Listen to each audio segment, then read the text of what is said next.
ಲೋಕಸಭೆ ಚುನಾವಣೆಗೆ ಕಾಂಗ್ರೆಸ್ ತಯಾರಿಯನ್ನ ಮಾಡಿಕೊಳ್ತಾ ಇದೆ. ಜೆಡಿಎಸ್ಗೆ ಎಷ್ಟು ಬಿಟ್ಕೊಡುತ್ತೆ ಕ್ಷೇತ್ರಗಳನ್ನ ಕಾಂಗ್ರೆಸ್ ಅನ್ನುವ ಪ್ರಶ್ನೆಗೆ ಇವತ್ತು ಉತ್ತರ ಸಿಗುವಂತ ಸಾಧ್ಯತೆ ಇದೆ.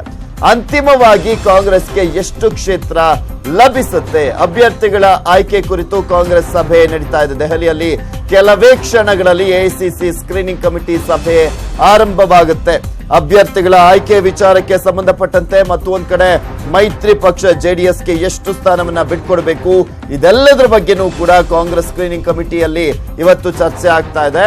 ಕಾಂಗ್ರೆಸ್ ವಾರ್ ರೂಮ್ ನಲ್ಲಿ ಕೆಲವೇ ಕ್ಷಣಗಳಲ್ಲಿ ಈಗ ಸಭೆ ಆರಂಭವಾಗುತ್ತೆ. ಕಾಂಗ್ರೆಸ್ ಅಧ್ಯಕ್ಷ ರಾಹುಲ್ ಗಾಂಧಿ ನೇತೃತ್ವದಲ್ಲಿ ನಡೀತಾ ಇರುವಂತಹ ಸಭೆ ಇದು.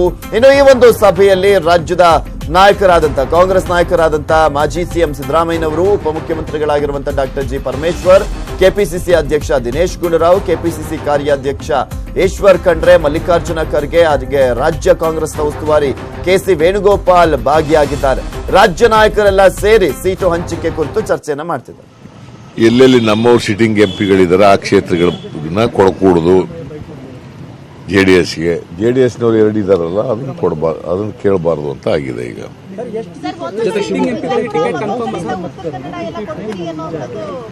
ಕೇಳಿದಾರಮ್ಮ, ಕೊಡ್ತೀವಿ ಅಂತ ಆಗಿಲ್ಲ, ಯಾವುದೂ ಕೇಳಿದಾರ ಅವರು. ಮೈಸೂರು ಕೇಳಿದ್ದಾರೆ.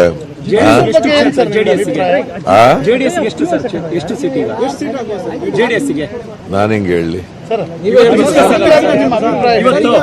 ಮೈಸೂರು ಕೇಳಿದ್ದಾರೆ. ಮೈಸೂರಿನ ಪೊಲಿಟಿಕಲ್ ಹಿಸ್ಟ್ರಿ ನೋಡಿದಾಗ ಕೊಡಬೇಕೋ ಬೇಡವೋ ಅಂತಕ್ಕಂಥದ್ರ ಬಗ್ಗೆ ನಿಮ್ಮ ಅಭಿಪ್ರಾಯ? ಅದು ಅಲ್ಲಿ ಹೇಳ್ತೀನಿ ಸ್ಕ್ರೀನಿಂಗ್. ನೀವೇನೋ ಮೈಸೂರು ಬಿಟ್ಕೊಡಕ್ಕಾಗಲ್ಲ ಅಂತ ನೀವು ಹೇಳ್ತಿದ್ದೀರಂತಲ್ಲ ಸರ್? ನಾನು ಇನ್ನೂ ಭೇಟಿ ಎಲ್ಲೂ ಹೇಳೇ ಇಲ್ಲ ನನ್ನ ಅಭಿಪ್ರಾಯನ. ಈಗ ಹೇಳ್ತೀನಿ ಇಲ್ಲಿ. ಹಾಲಿ ಸಂಸದರಿಗೆಲ್ಲ ಟಿಕೆಟ್ ಫೈನಲ್ ಸರ್? ಫೈನಲ್ ಅಂತಿಲ್ಲ, ಸ್ಕ್ರೀನಿಂಗ್ ಕಮಿಟಿ ಅಷ್ಟು, ಹೈಕಮಾಂಡ್ ಅಷ್ಟು ಟೇಕ್ ಎ ಡಿಸಿಷನ್. ಸರ್, ದೇವೇಗೌಡರು ಎಲ್ಲಿಂದ ಸ್ಪರ್ಧಿಸ್ತಾರೆ ಅನ್ನೋದ್ರ ಬಗ್ಗೆ ಕಾಂಗ್ರೆಸ್ ಜೊತೆ ಏನಾದರೂ ಚರ್ಚೆ ಮಾಡಿದ್ದಾರೆ ಜೆಡಿಎಸ್? ಮಾಡಿಲ್ಲ ಸರ್. ನೀವು ನೋಡಿದ್ರೆ ಈಗ ಈ ಸಿಟ್ಟಿಂಗ್ ಎಂಪಿಗಳು ಜೆಡಿಎಸ್ 2 ಸೀಟ್ ಬಿಟ್ಟಿದೆ ಅಂತ, ಮತ್ತೆ ಸುಮಲತಾ ಅವರು ಕಾಂಗ್ರೆಸ್ ಕಂಟೆಸ್ಟ್ ಮಾಡ್ತೀನಿ ಅಂತಾನೆ ಹೇಳ್ತಿದ್ದಾರೆ. ಕಾಂಗ್ರೆಸ್ನಿಂದ ಮಾಡಲ್ಲ ಅವರು. ಈಗ ಅವರು ಬಿಟ್ಬಿಟ್ಟ ಮೇಲೆ ಕಾಂಗ್ರೆಸ್ನಿಂದ ಹೆಂಗ್ ಕ್ಯಾಂಡಿಡೇಟ್ ಮಾಡಕ್ಕಾಗುತ್ತೆ? ಕಾಂಗ್ರೆಸ್ ನಾಯಕರು ಅವ್ರಿಗೆ ಬೆನ್ನ ಹಿಂದೆ ನಿಂತಿದ್ದಾರೆ. ಯಾರಪ್ಪ? ಅಲ್ಲಿ ಲೋಕಲ್ ಅವರ ಪ್ರಚಾರಕ್ಕೆ ಕಾಂಗ್ರೆಸ್ ನಾಯಕರು ಸಪೋರ್ಟ್ ಮಾಡ್ತಿದ್ದಾರೆ.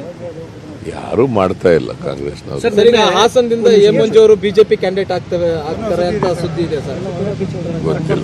ಗೊತ್ತಿಲ್ಲ, ನನಗೆ ಗೊತ್ತಿರೋ ಮಟ್ಟಿಗೆ ಅವ್ನು ಬಿಜೆಪಿಗೆ ಹೋಗಲ್ಲ.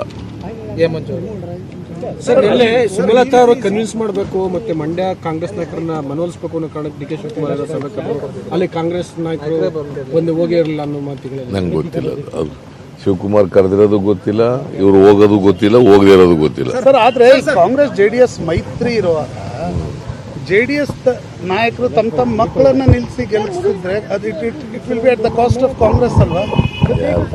ಈಗ ನಿಖಿಲ್ ಕುಮಾರಸ್ವಾಮಿ ಮಂಡ್ಯದಲ್ಲಿ ಕಾಂಗ್ರೆಸ್ ಅಭ್ಯರ್ಥಿ ಇಲ್ಲದೆ ಇರುವಾಗ ಗೆಲ್ಲೋದು ಸುಲಭ.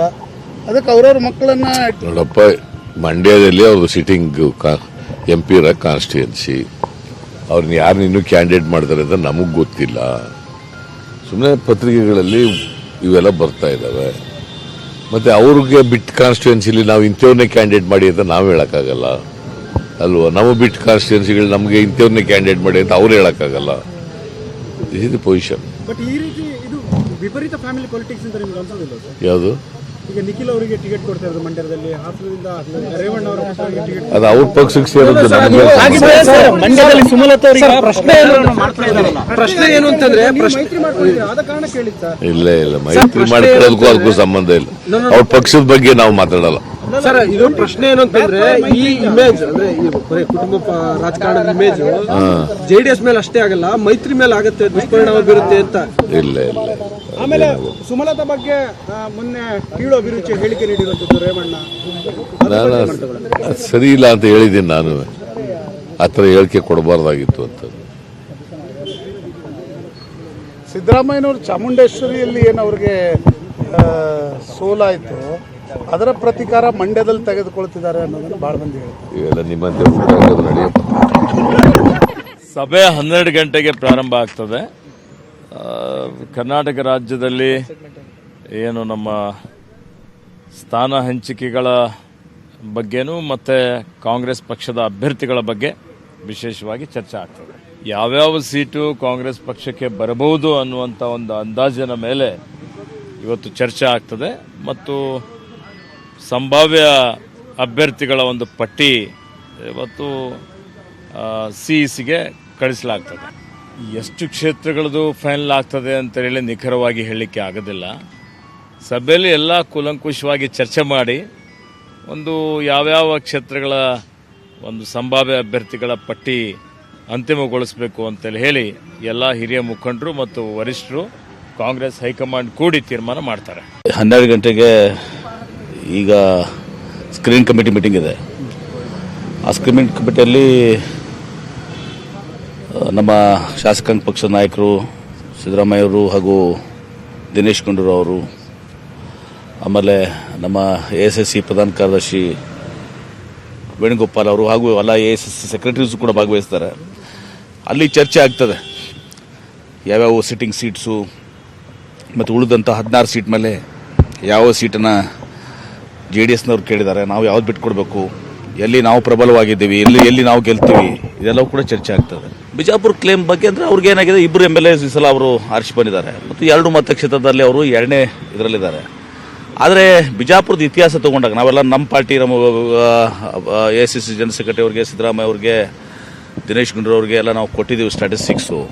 2008 ವಿಧಾನಸಭೆ ಚುನಾವಣೆ, 2013 ವಿಧಾನಸಭೆ ಚುನಾವಣೆ ಮತ್ತು ಇತ್ತೀಚೆಗೆ 2018 ವಿಧಾನಸಭೆ ಎಲ್ಲ ಕಡೆನೂ ಕೂಡ ನಾವು ಸುಮಾರು 1.5 ಲಕ್ಷ ಮತಗಳಿಂದ ನಾವು ಕಾಂಗ್ರೆಸ್ ಪಕ್ಷದ ಹೆಚ್ಚಿಗೆ ಇದ್ದೀವಿ. ಮತ್ತು ಇದೆಲ್ಲದರ ಬಗ್ಗೆ ಸಂಪೂರ್ಣವಾದಂತ ಮಾಹಿತಿಯನ್ನ ನೀಡ್ತಾರೆ ನಮ್ಮ ಪ್ರತಿನಿಧಿ ಧರ್ಣೇಶ್ ಬುಕ್ಕನಕೆರೆ. ನೇರ ಸಂಪರ್ಕದಲ್ಲಿ ಜಾಯ್ನ್ ಆಗ್ತಾ ಇದ್ದಾರೆ ನವದೆಹಲಿಯಿಂದ. ಎಸ್ ಧರ್ಣೇಶ್ ಬುಕ್ಕನಕೆರೆ, ಇಲ್ಲಿ ನೋಡ್ತಾ ಇದ್ವಿ ಸಿದ್ದರಾಮಯ್ಯನವರ ಮಾತನ್ನ ಈಗಷ್ಟೇ ಕೇಳಿಸ್ಕೊಳ್ತಾ ಇದ್ದೆ. ಮತ್ತು ಒಂದ್ ಕಡೆ ಇವತ್ತು ಪ್ರಮುಖವಾಗಿ ಕಾಂಗ್ರೆಸ್ ಯಾವುದೇ ಕಾರಣಕ್ಕೂ 10 ಸಿಟ್ಟಿಂಗ್ MP ಇರುವಂತ ಕ್ಷೇತ್ರವನ್ನ ಬಿಟ್ಕೊಡೋದು ಬೇಡ, ಮತ್ತು ಒಂದ್ ಕಡೆ ಇವತ್ತೇ ಎಲ್ಲಾ ಕ್ಷೇತ್ರ ಯಾರಿಗೆ ಯಾವ್ದ್ಯಾವ್ದು ಅನ್ನೋದು ಡಿಸೈಡ್ ಆಗುವಂತ ಸಾಧ್ಯತೆ ಇದೆ ಅನ್ಸುತ್ತೆ ಅವರ ಮಾತುಗಳನ್ನ ಕೇಳ್ತಾ ಇದ್ರೆ.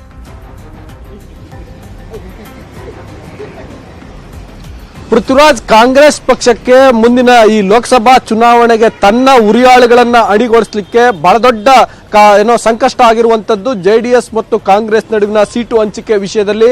ಆ JDS ಮತ್ತು ಕಾಂಗ್ರೆಸ್ ನಡುವಿನ ಸೀಟು ಹಂಚಿಕೆಗೆ ಸಂಬಂಧಪಟ್ಟಂತೆ ಹಾಲಿ ಸಂಸದರಿಗೆ ಏನ್ ಮಾಡಬೇಕು, ಯಾಕೆಂತಂದ್ರೆ JDS ಕೆಲವು ಕ್ಷೇತ್ರಗಳನ್ನ ಕೇಳ್ತಿದೆ. ಫಾರ್ ಎಕ್ಸಾಂಪಲ್ ಚಿಕ್ಕಬಳ್ಳಾಪುರ, ಅದೇ ರೀತಿ ತುಮಕೂರು, ಅಲ್ಲಿ JDS ಶಾಸಕರು ಹೆಚ್ಚಿದ್ದಾರೆ ಮತ್ತು ಕಳೆದ ವಿಧಾನಸಭಾ ಚುನಾವಣೆಯಲ್ಲಿ JDS ಕಾಂಗ್ರೆಸ್ಗಿಂತ ಅತಿ ಹೆಚ್ಚು ಮತವನ್ನ ಪಡ್ಕೊಂಡಿದೆ ಎನ್ನುವ ಹಿನ್ನೆಲೆಯಲ್ಲಿ ಆ ಲಾಜಿಕ್ ನ ಆಧಾರದ ಮೇಲೆ JDS ಟಿಕೆಟ್ ಕೇಳ್ತಾ ಇದೆ. ಹಾಗಾಗಿ ಈ ಹಾಲಿ ಕ್ಷೇತ್ರಗಳನ್ನ ಹೇಗೆ ಬಿಟ್ಕೊಡೋದು ಅನ್ನುವಂತಹ ಒಂದು ಸಂಕಷ್ಟ ಕಾಂಗ್ರೆಸ್ಗೆ ಎದುರಾಗಿದೆ.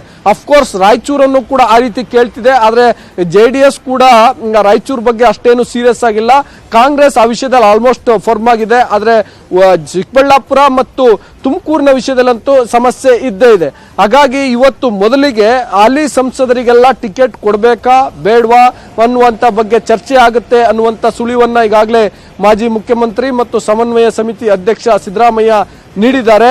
ಸೊ ಇವತ್ತು ಈ ಹಾಲಿ ಸಂಸದರ ಅವರ ಭವಿಷ್ಯ ಏನಾಗುತ್ತೆ, ಅವರಿಗೆ ಟಿಕೆಟ್ ಸಿಗುತ್ತಾ ಇಲ್ವಾ ಅನ್ನುವಂಥದ್ದು ಗೊತ್ತಾಗುತ್ತೆ ಬಹುತೇಕ. ಯಾಕೆಂದ್ರೆ ನಾವು ಈ ಹಾಲಿ ಸಂಸದರ ಇತಿಹಾಸವನ್ನು ನೋಡೋದಾದ್ರೆ 2014ರಲ್ಲಿ ಲೋಕಸಭಾ ಚುನಾವಣಾ ಫಲಿತಾಂಶ ಹೊರಬಿದ್ದಾಗ ಕಾಂಗ್ರೆಸ್ ಕೇವಲ 44 ಸೀಟ್ ಇಳಿದಿತ್ತು ದೇಶಾದ್ಯಂತ.